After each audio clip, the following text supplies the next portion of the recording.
Bismillahirrahmanirrahim. Assalamualaikum warahmatullahi wabarakatuh.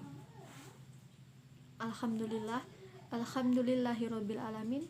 Arsalah rasulahu bil huda wa dinil haq liyurzlahu ala dini kulli walau karihal musyrikun walau karihal munafikun.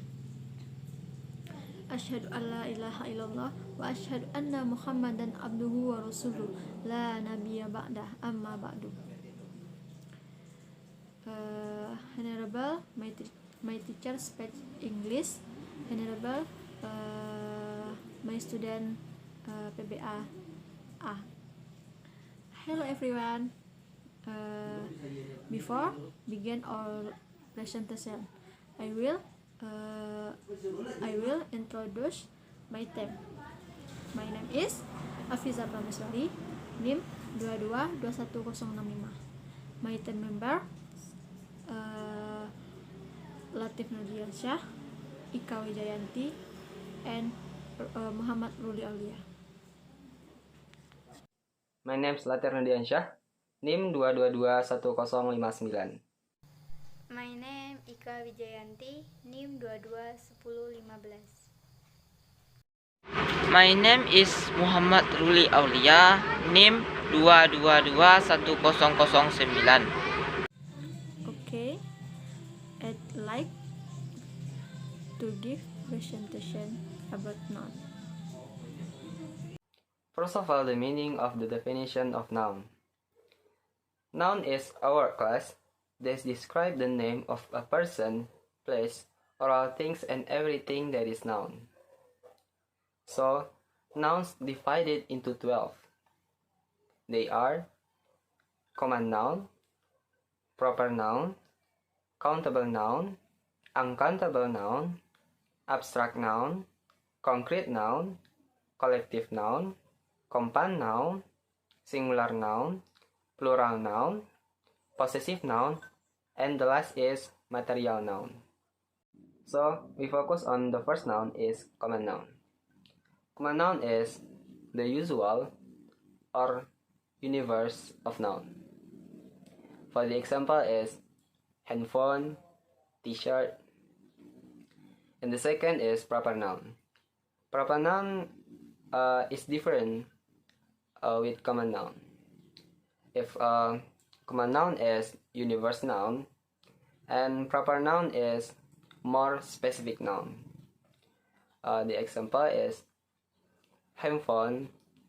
Proper noun is iPhone, Samsung. And t-shirt, proper noun is Gucci, Uniqlo. The third is countable noun. Countable noun is thing or something that can be counted. Example is cat, car. Next is uncountable noun. Uncountable noun is we can count it. For the example is sugar, oil. The fifth is abstract noun. Noun that cannot be observed by the senses. Example is love, feeling. Next is concrete noun.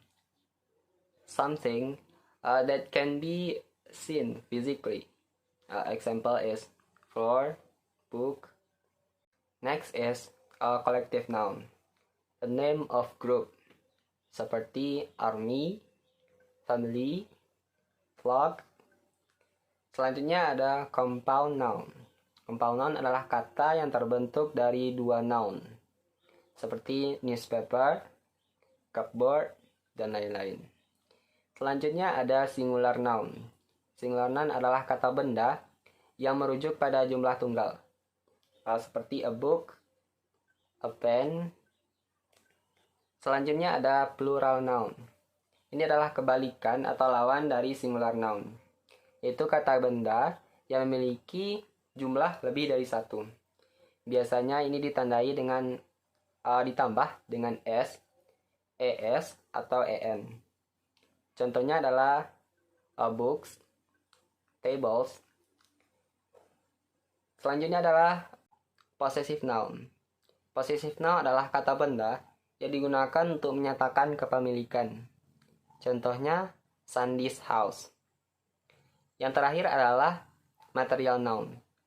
Material noun adalah kata benda yang menyatakan bahan, baik itu bahan baku atau bahan mentah. Seperti silver, gold, water, dan lain-lain. Sekian. Baiklah, di sini saya Afiza Prameswari, NIM 22211065. Di sini saya akan mempresentasikan tentang fungsi noun, yaitu secara garis besar fungsi noun dalam bahasa Inggris adalah sebagai berikut. Yang pertama, subject. Subject contohnya yaitu life is wonderful. Yang kedua, object. Object contohnya yaitu the author has published his new book. Yang ketiga yaitu object of preposition atau objek proposisi. Contohnya yaitu we are going to fly to Jakarta tomorrow. Yang keempat, subject complement atau penjelas subjek. Contohnya yaitu he is John. Yang kelima, objective complement, penjelas objek. Contohnya yaitu Mr. and Mrs. Smith named their baby Peter.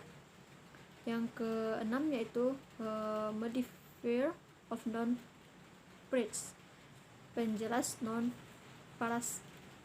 Contohnya war.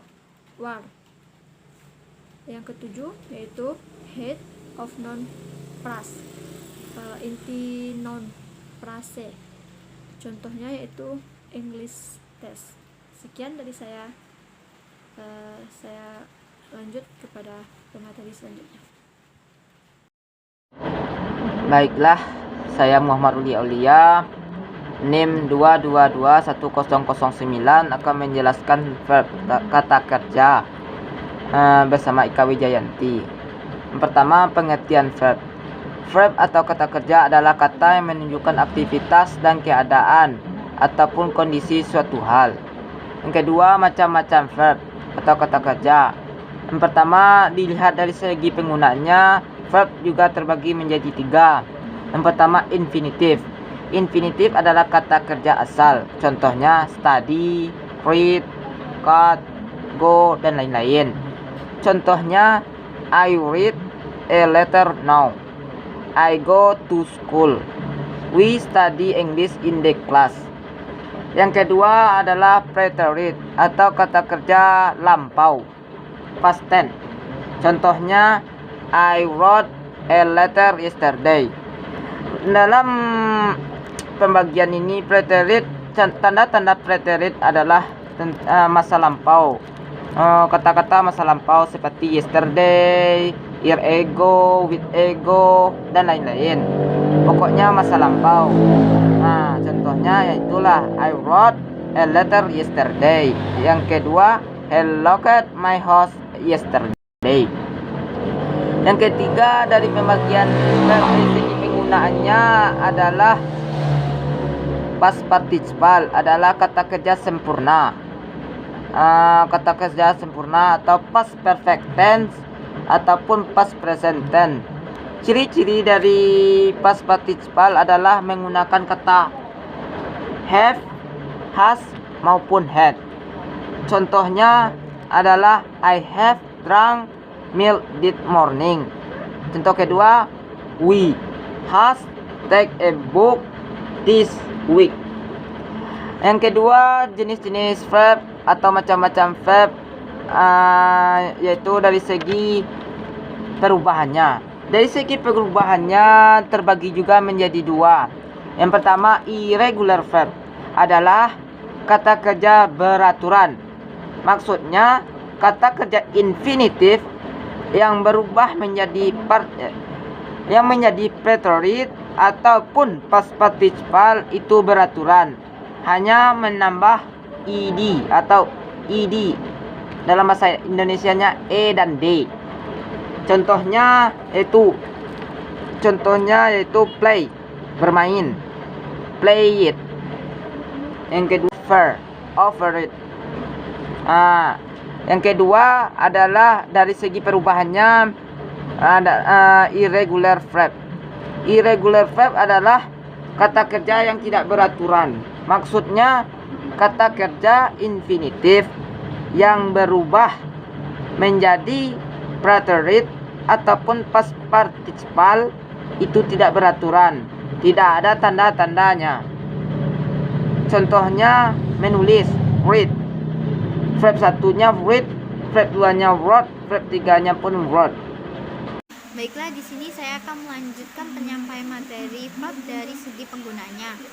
Dari segi penggunaannya, verb terbagi menjadi dua. Yang pertama yaitu transitive verb, yang dimana transitive verb merupakan kata kerja yang dapat diberikan objek. Contohnya to be, to should. Jenny beat a dog in the garden. He should and deer in the jungle. Yang dimana kata to beat and dog dapat diberikan objek dog and deer. Yang kedua yaitu intransitive verb, dimana kata kerja yang ini tidak dapat diberikan objek. Contohnya seperti to swim, to crow, a goose swim in the lake, the child crow in the zoo. Selanjutnya yaitu gerund, dimana gerund merupakan kata kerja dengan sufiks ing, artinya suatu kata kerja yang menjadikan kata benda. Contohnya she don't eat like smoking, she avoid meeting me. Gerund dapat ditempatkan di beberapa tempat seperti subject, object, object after preposition, di belakang kata ganti milik, dan di belakang kata what dan busing. Sekian, wassalamualaikum warahmatullahi wabarakatuh. Sekian presentasi dari kami kelompok 1. Jikalau ada kata-kata yang salah, mohon dimaafkan. Thank you for attention. Wabillahi taufiq wal hidayah. Assalamualaikum warahmatullahi wabarakatuh.